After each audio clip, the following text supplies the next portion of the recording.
अस्सलामु अलैकुम दोस्तों, एक बार फिर से हमारे चैनल पर खुशामदीद।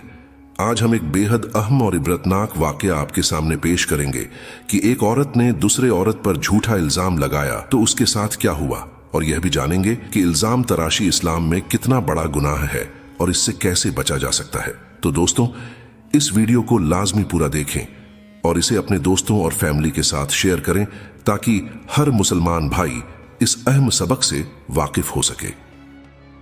मदीना के एक गांव में एक औरत का इंतकाल हो गया था।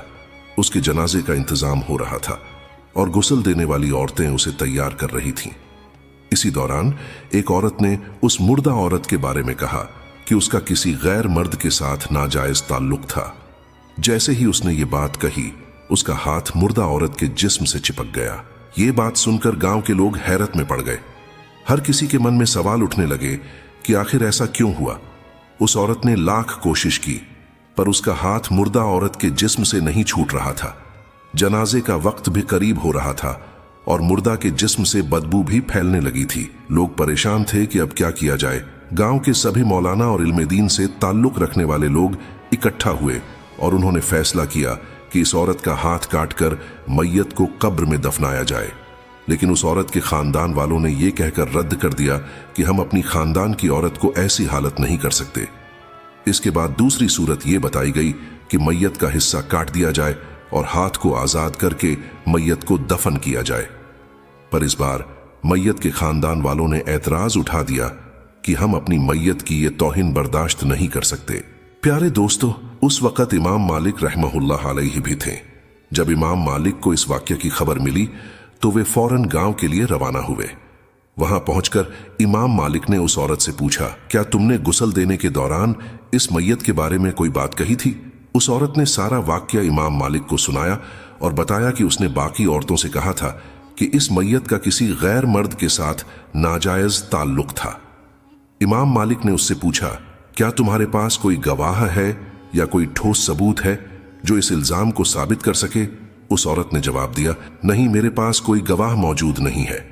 दोस्तों, इमाम मालिक ने इस जवाब को सुनकर तुरंत फैसला सुनाया कि इस औरत ने बेबुनियाद इल्जाम लगाया है, लिहाजा इसे हद मकर के मुताबिक 80 कोड़े मारे जाएं।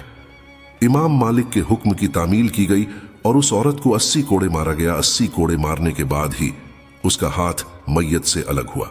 इस वाकया ने गांव के हर आदमी को सोचने पर मजबूर कर दिया। सबको यह समझ में आ गया कि इल्जाम तराशी इस्लाम में कितना बड़ा गुनाह है और इसके नतीजे कितने खतरनाक हो सकते हैं। दोस्तों, किसी पर भी इल्जाम लगाते वक्त सोचें, क्योंकि यह इस्लाम में बहुत बड़ा गुनाह है।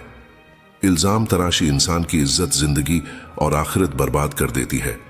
जब तक आपके पास ठोस सबूत और गवाह ना हो, किसी पर इल्जाम ना लगाएं। हमारे हुक्मरानों में वह ताकत नहीं कि इल्जाम लगाने वालों को सजा दे सके, पर हमें खुद अपने गिरेबान में झांक कर देखना चाहिए कि हम कितने साफ हैं। दुनिया क्या कहती है उसे छोड़कर अपने अंदर की गलतियों को सुधारें। दूसरों पर इल्जाम लगाने से बचें और दूसरों को भी इस गुनाह से बचने की सलाह दें। इस वाकया के बाद गांव के लोगों में एक बदलाव आ गया।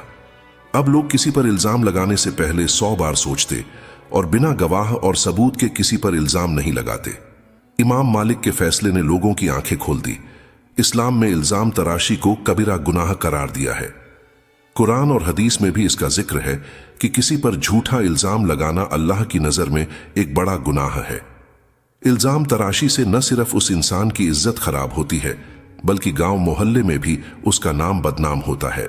दोस्तों, अगर आपको यह वीडियो पसंद आई हो और अगर आपको इससे कुछ नसीहत हासिल हुई हो तो इस वीडियो को लाइक और शेयर जरूर करें। और हां, हमारे चैनल इब्ने मोहम्मद अली को सब्सक्राइब करना ना भूलें ताकि आपको हमारी अपलोड की हुई वीडियो की नोटिफिकेशन सबसे पहले आप तक पहुंच सके। मिलते हैं अगले नई वीडियो में। अस्सलामु अलैकुम।